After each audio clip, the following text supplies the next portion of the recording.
Third வந்து last உச்சான வர்ற Sasuke உச்சியா தான் இருக்கான். ஏன் இவனை லாஸ்ட் உச்சான கூப்பிடுறாங்கன்னா, இவன் அண்ணன் இட்டாச்சி உச்சியா அதான் நம்ம காட் ஆஃப் கெஞ்சுட்ஸு வந்து அவன் கிளானை டான்ஸோ அந்த கிறுக்குக்கும் ஓட்ட சொன்னதுனால இது அவன் கிளானை போட்டு தள்ளிட்டு அகாட்சுகியில் போய் சேர்ந்துருப்பான். அதனால் இவனும் வந்து அவங்க அண்ணனை போட்டு தள்ளணுன்ற வெறியோட சுற்றிட்டு இருப்பான்.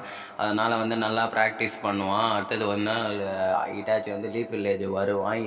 நருட்டோவை புஷ்ட்டு போவேன் குராமாவை வெளில எடுத்து எக்ஸ்ட்ராக்ட் பண்ணி எடுக்க வருவான். அப்போ வந்து அவன் கூட சண்டை போடுவான். ஆனால் தோற்றுருவான். அதனால் ஒரோச்சிமாரு போட்ட சீலிங்கால் அவன் அண்ணனை போட்டு தள்ளணுன்னுக்காக அவன் கூட போய் சேர்ந்து பவர்ஃபுல் ஆகி வந்துடுவான்.